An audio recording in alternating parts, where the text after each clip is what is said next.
Сәлем, жақсыларым, қал жағдайларыңыз қалай? Менің кезекті влогыма қош келдіңіз. Егер де осы менің каналымды көріп бастап жатқан болсаңыз, міндетті түрде каналыма тіркелуді ұмытпаңыз. Және де ролигімді аяғына дейін көріп, ұнап жатса лайк басып, сұрақтарыңыз туындап жатса комментарий жазуды ұмытпаңыз.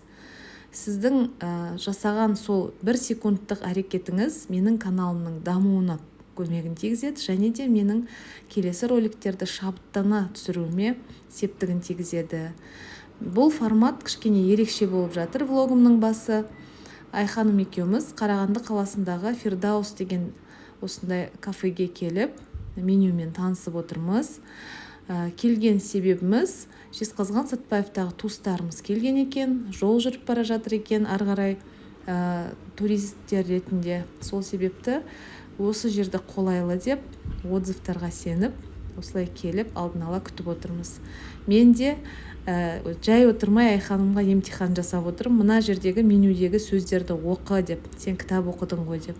Аллаға шүкір, жақсының көзі жақсыға түсіп, мына жерде мама тамақты ішер алдында бисмиллах деп бастаңыз деген сөз жазылып тұр екен деп, Айханым мені қуантып жатыр. Фирдаусқа келіп түстеніп жатырмыз.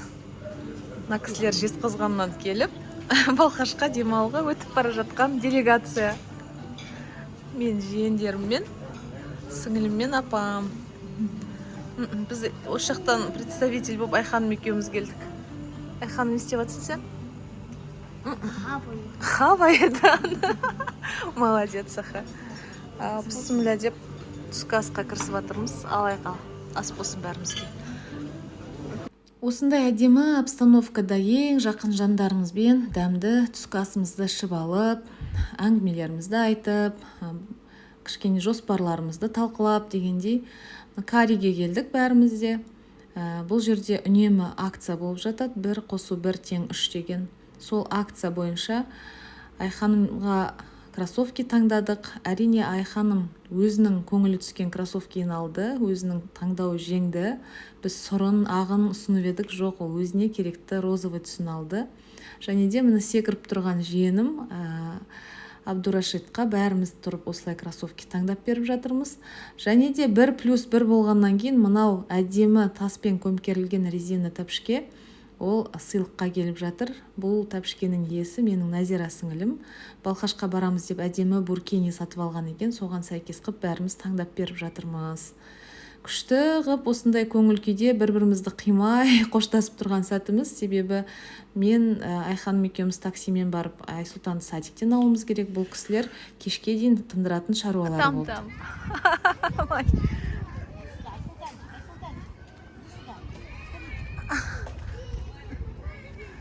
Canım olsun. Ayxo ne varsa?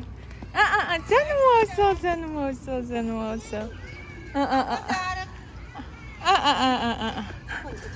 Здравствуйте. Подарок. У Демида день рождения был, да? День рождения болды, мана ішіне сал. Біз саған да күшті подарок алып келе жатырмыз. Давай, сала ғой, балам. Это твое. Да, твое. Обязательно будем сейчас. Я не зайчик. Я говорю, дружочек, пирожочек, ножку давай. Я не дружочек, пирожочек. До свидания, де. Я не зайка, я Султан. Он Жай Султан, да? Жаным olsun. Gittik mi Ege? Да. Пошли. Жүрегай.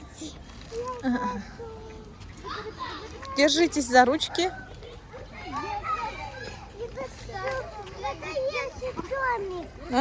Жүре ғой, үйге кеттік ал. Таста балам. Аха, настоящий үйге барамыз. Бісмілләй, байқаш балам, байқаш. Айханымға алған кроссовкиға обзор жасағым келеді. Айханым мен сор түсінен, ақ түсінен алса дейін болмай өзінің қалағанын алды. Розовый. Соны Айханым айтады, зрительно негізі біледі екен. Мынау жазу бұрынғы кроссовкинда бар екен. Мама, это же одна и та же фирма, я по коробке узнала дейді ғой. Коробкасы да тура сондай. Сол негізі бұрынғы кроссовкинің сапасы өте мықты. Наны біз 1,5 жылдай спокойно кидік. Еще өткен жол көрсетіледім ғой. Стиралкаға жусам да, батарейкасы отырмайтын сондай. Енді бұның несі ескіріп қалды әбден. Табаны ештеңесі түсіп қалған жоқ. Соған қарағанда бұл фирма мықты аяқ киімдер шығарады. Біз бұны Каридан алдық. Сосын өзі киіп алды да шешпей қойды, осыны алам деп. Осы жолы 30-шы размер алдық. Бұрынғы размері 28 болған. Сол. Енді Аллах қаласа 2 сезон, 3 сезон аяқ өсіп кеткенге дейін кетін болады. Енді бұлардың табаны да бәрі де ыңғайлы. Даже жаздың өзінде ойынға шыққан кезде Айханым кроссовки киіп шығайш деп сұрайды ғой. Тәпішке киіп шық, аяғың демалсын десе де, менің аяғым бұдан терлемейді дейді. Сондықтан да осындай папасы сияқты Айхан Асхатта ветровка бірдеңе алған кезде, ескірді деген кезде тура сондай ветровка бар болады ғой, сол фирманың. Сол сияқты қызы да әкесінен аумай қапты. Кешкі асқа күштігіп суп дайындап жатырмын. Сол үшін өткендегі алған еттің ішінде именно осындай сүйегі бар ет бар. Соны қайнатып қойдым. Қазір етті сүзіп алам. Одан кейін менен тағы лайфхак айтып жүрем ғой үнемі. Ет асқан кезде құнарлы керемет сорпаны осылай контейнерлерге салып, морозилкаға қатырып қоям. Соны қазір мына сорпаға салам.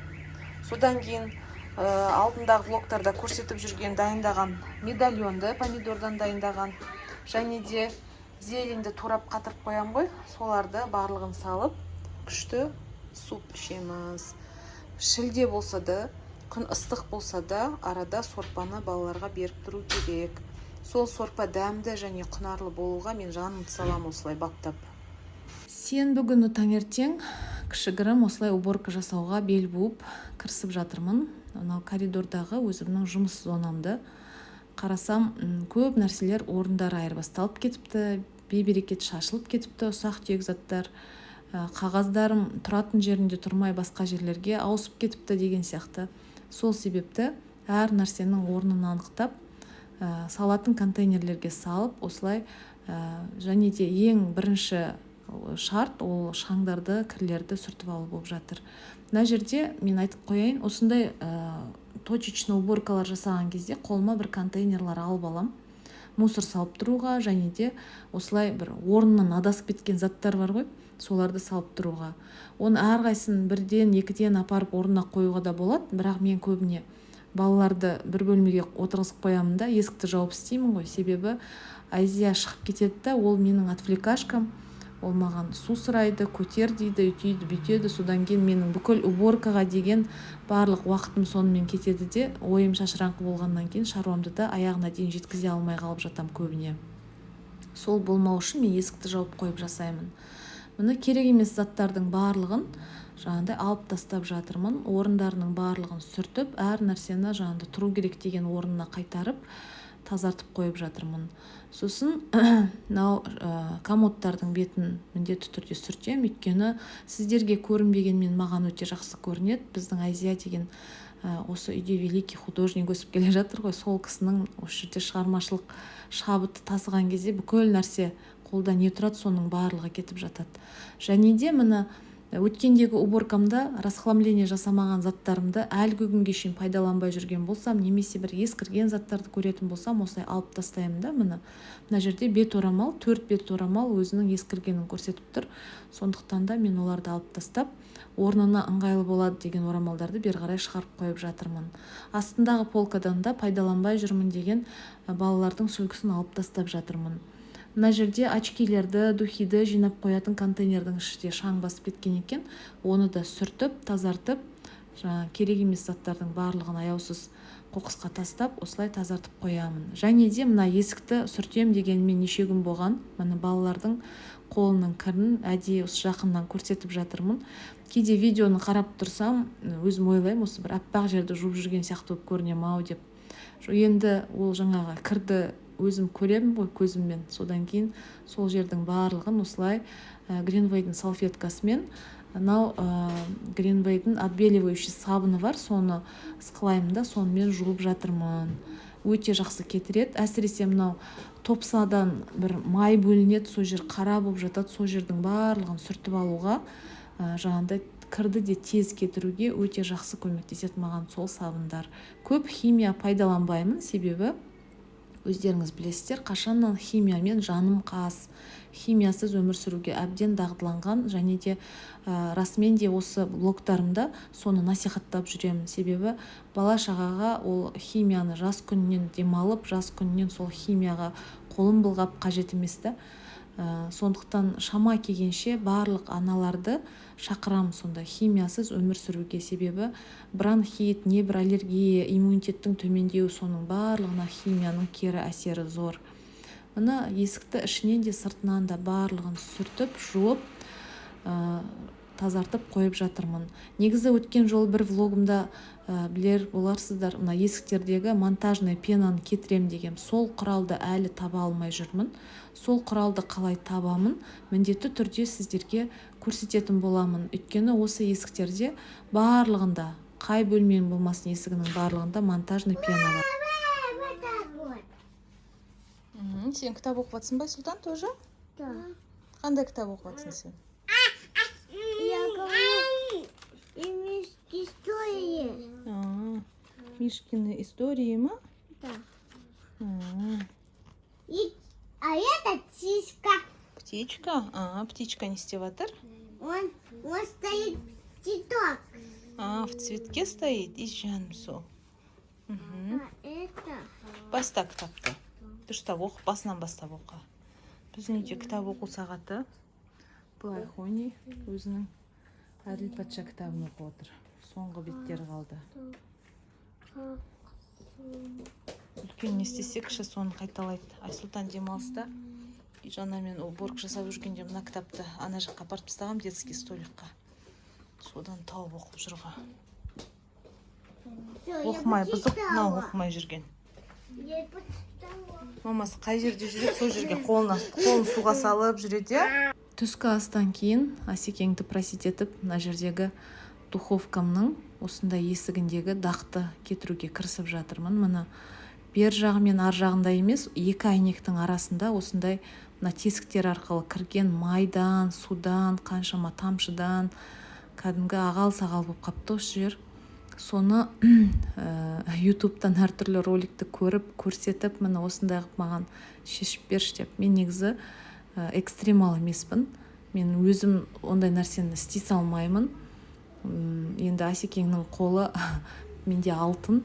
Ондай шаруалардың барлығын тек қана Асекеңе ғана сенем, өзіме сенбеймін ондайда. Сол міне бір стеклоны алғызып, бір әйнекті алғызып, міне арасын жуып жатырмын. Мистик пастамен Greenway'дің осы ыдыс жуатын салфеткамен ысқылап әбден барлық дақтарды, налеттарды, барлық майды, қақ болып қатып қалғандарды барлығында осылай кетіріп, одан кейін Greenway'дің кәдімгі врубчик деген салфеткасы бар, ас бөлмемде ұстап жүрген, сол салфеткамен жалтыратып сүртіп жатырмын. Басқа ештеңенің қажеті жоқ. Міне осы Greenway'дің екі салфеткасымен бір мистик пастасынан ештеңе қалған жоқ. Міне кәдімгідей сатып алғандағыдай қылып жалтырап тұр.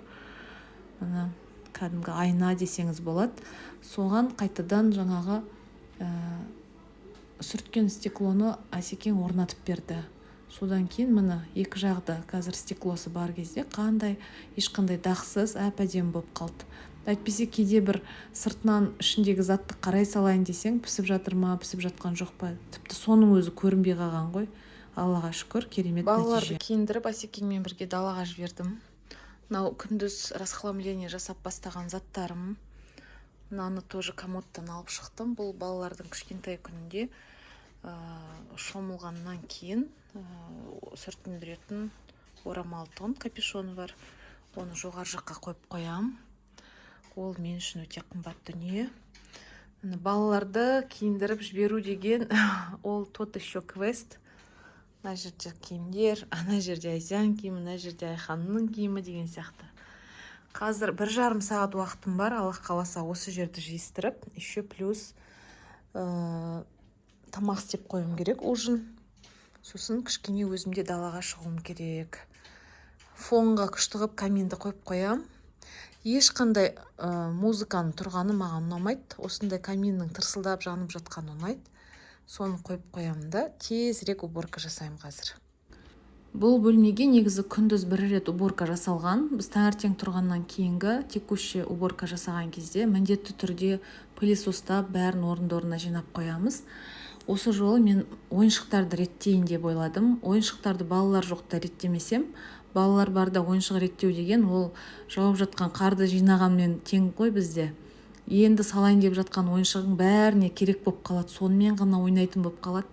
Сондықтан да олар жоқта өздері пайдаланбай жүрген, ойнамай жүрген ойыншықтардың барлығын осы сұр контейнерге 4-бұрышты салып тастап жатырмын.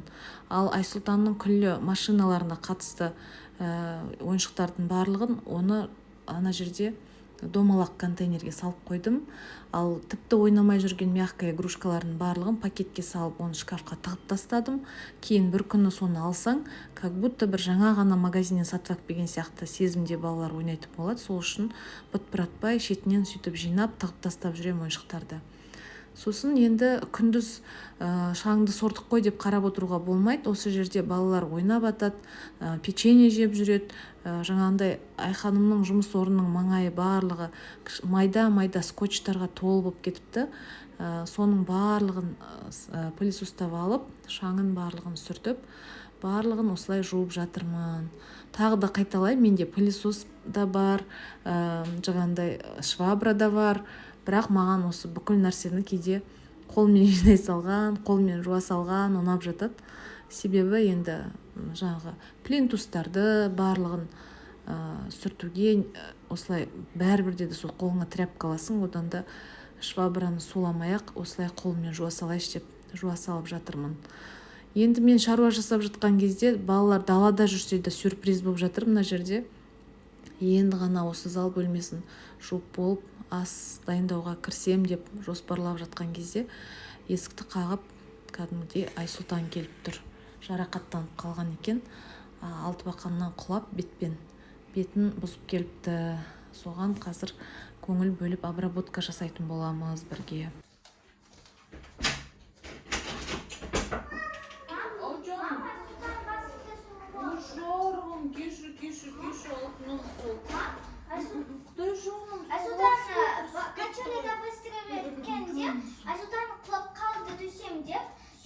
Ол Айсұлтан маған айтпады, неге деп ойлап қалдым. Жаным, сол сен жыламапсың ғой. Көзі көгеріп кетті ғой өзінен. Жүр, обработка жасайтын болмаса, хорошо? Сен бара бересің ба? Бара бересің ба? Папаға бара бересің ба? Бара ғой ал. Сосын папа звондасын сен жетті деп, я? Ал, бара. Лестницамен түсе беріп қа. Жаным. Айсұлтан молодец қой, жыламайды, я? Бисмиллахиррахманиррахим. Не трогай, хорошо, балам? Не щипит, все пройдет. Аккуратно істемедің ба? Кім сені качать етті? Айханым качала тебя? Да. Или ты сам качался? Сам качался. Жаным, ақырынбай қалу керек қой, жаным. Все. Сотканды көріп отырасың ба? Да. Или телевизор қосып қояйын ба? Телевизор көресің ба? Да. Жаным. Қазір тұра тұр, балам, тұра тұр. Анда. Аха, все. Ночью тағы да жағамыз, я? Балам, мына ішінде шортик бар ма? Давай, шортик киеміз, я? Мынаумен жүресің ба үйде? Тиіспе, я? Бетіңе тиіспе. Осымен жарайды, осы шалбармен жүре бер, хорошо? Ана жерге отыра ғой. Сотканды ал, отыра ғой. Шынайы боямасыз өмір болғаннан кейін арада осындай ойламаған жерден осындай технический үзілістер болып жатады. Айсұлтанның барлық шаруасын тындырдым да, шаруамды аяғына дейін аяқтап тастайын деп жатырмын. Мен қай бөлмені жусам да, сол бөлмеден кейін міндетті түрде осылай коридордағы жолды, міндетті түрде тура есіктің алдын жуып отырамын. Күніге 2 рет, 3 рет істеуге бармын. Себебі осы жерде киінеміз, шешінеміз. Кейде айнаны қызық көріп балалардың барлығы аяқ киімсіз сол жерде тұрады. Кешкі асты дайындап бастап кеттім. Ар жағында плитада, сковородкада балаларға фрикадельке қосылған макарон дайындап жатырмын. Біздің үйде енді солай, осылай бір ересектер жейтін тағам дайындап жатса, балалар жемей қояды. Сол себепті енді компромиске барам, осылай балаларға да бөлек, өзімізге де бөлек осылай тамақ дайындаймын. Мен осыны жасадым, жесең де же, жемесең де же деген нәрсе жоқ. Бірінші өзім үнемі айтып жүрем ғой, менің влогтарым арқылы сондай трансляцияны байқарсыздар. Алдымен балалар, солардан кейін қалған дүние бізге дүние деп үнемі соны айтып жүрем. Мына бұлардың капустаның бетіне салма ретінде, смазка ретінде осындай қаймаққа паприка қостым, және мына жерде вкусная соль деген фикс прайстан алған, құрамында жақсы әдемі бізге ұнайтын дәмдеуіштері бар. Осындай вкусная сольді араластырдым. Сосын кішкене капуста жұмсара берсін деп духовкаға салып жатырмын. Сол уақытта алдында кадрдан тыс жуасын турап қойған болатынмын. Фаршқа тұз, бұрыш қосып, фаршты араластырып дайындап жатырмын. Сосын жаңа капустадан 5 стейк қып дайындадым ба, соған ыңғайлап бұл жасап жатқан массаны да 5-ке бөлемін. Сосын капустаның бетіне кәдімгі саламын. Осы кезде балалар да үйге кіріп жатыр. Айсұлтан өкінішке орай тағы да құлапты, тағы да тура сол бетімен құлап, кішкене көңіл күйім түсіп қалды. Арасында бетін жуып, обработка жасап келіп жатырмын. Балалар даладан келгеннен кейін, енді Азияның әдеті ол кірген шыққан сайын печенье ұстап жүру керек қолына. Және де осы печеньені жеп жатса жақсы ғой, барады да тастай салады әр жерге, даже ваннаға да тастай салады.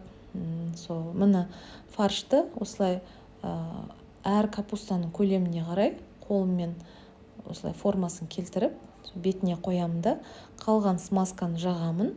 Содан кейін 1,5 сағат 180-190 градус, енді әркім өзінің духовкасының қызуына, жұмыс істеуіне қарайды ғой, 1,5 сағат тұру керек. Содан кейін пісуге 5 минут қалды деген кезде бетіне сырды қоям. Содан кейін духовканы сөндіріп, кішкене бұқсын деп қойып қоям 5-10 минутқа.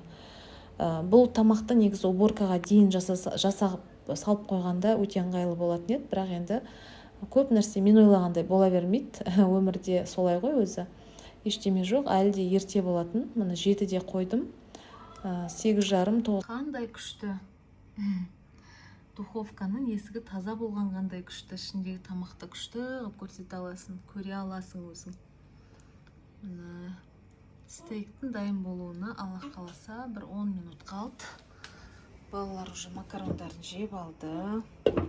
Шай қойып қойдым, енді цехтарды жуып, фруктыларды жуып аламды. 10 минуттан кейін өзіміз тамақ ішеміз. Міне жаңа айтқанымдай, қалай дайындалғанын көрсетіп жатырмын. Ролигімді аяғына дейін көріп шыққандарың үшін сіздерге алғысым шексіз. Влогым ұнап жатса, міндетті түрде лайк қойып, жазатын тілектеріңіз бар болса, комментарийға жаза кетіңіздер. Келесі влогқа дейін сау болыңыздар.